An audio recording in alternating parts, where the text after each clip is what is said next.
What's up, guys? It's Coach Grant with First Down Training, and today we're going to be breaking down how to attack a DB's blind spot, what is a DB's blind spot, and how you guys can use this to get as much separation as possible on a route against zone coverage and against press man coverage, which is what we're going to be looking at right here. So I hope this video gives you guys some value, but also, fellas, if you guys want access to the best wide receiver training package that we have to offer, check out that very first link in the description for our ultimate wide receiver training package. What you'll get access to is a full month-long program of wide receiver gym exercise. They're not just regular gym exercise, they're specific exercise that you can do in the gym to improve your on-field performance as a wide receiver.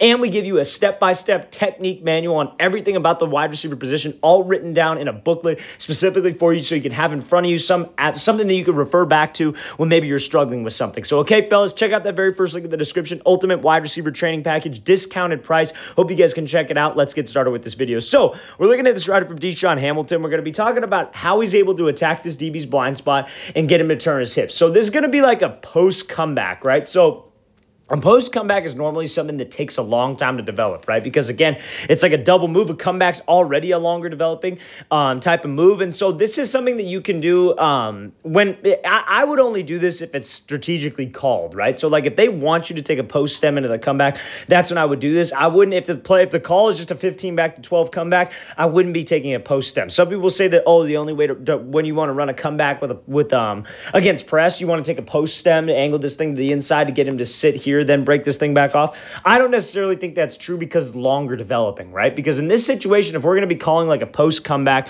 where I'm coming off here, I give him this post stem, I attack his blind spot, then I snap this thing off and I'm trying to get back on a 45, chances are the quarterback's either coming off of a play action, like maybe a boot, or he's taking like a long 7-step drop and he's coming back to us in rhythm, but we got to get out of this thing fast. So that's what we got to understand about this situation is that not every single route that you see in one-on-ones is used for every single situation, right? There are different specific things like usually what I like to see in one-on-ones is where quarterbacks and receivers work the routes that they're going to be using against man coverage. But again, if you guys are playing a team with a lot of two-man coverage, that means the quarterback's going to have a little bit more time. So I could work longer developing routes like this in these one-on-one situations, right? So it all kind of depends on the situation that you're working, right? So now, what is the blind spot of a DB? The blind spot of a DB is right here. So when I'm in man coverage, how I can attack it is I always want to be able to slip back underneath. If I take this outside release, DB's inside shade, you know that he doesn't want to give up the inside, but his blind spot is also to the inside. So what that's going to force is a really quick speed turn because, again, he's taught when he's inside leverage not to give up the inside. He doesn't want to chase you 50 yards across the field. So Hamilton does a great job of slipping back underneath here,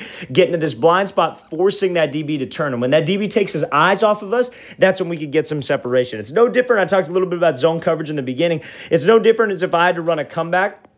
And let's say this DB was facing the quarterback and he was bailing, his blind spot would be over here. That's where I'd want to attack, maybe try to force a turn like you're going fade and then snap this thing off. So that blind spot is one of the best things that you can attack on any DB to be able to get some separation, right? So this is a little unique because of man coverage, but anytime you get to this blind spot, this DB's going off of feel. And when we can make that DB go off of feel, that's when we can get as much separation as possible. So you see when he snaps this thing off, he's expecting us to be deep like we're on a post and we're just simply not there. So that blind spot is a great way to deceive this DB, make him think I'm doing one thing, then obviously just do the opposite. Let's watch the thing again, full speed one more time. Great job attacking this spot. Great job knowing the situation here and pushing up vertical to create as much separation as possible. That's a great route right there by Hamilton. All right, guys, I really want to thank you for watching. I really appreciate it. If you guys have any questions at all, please feel free to leave those in the comments below. I always appreciate any kind of feedback that you guys give. It really helps me come up with new ideas for videos, so I always appreciate that. And again, fellas, best wide receiver training package we have to offer on our website. It's a full month-long wide receiver gym program specifically tailored to the wide receiver position,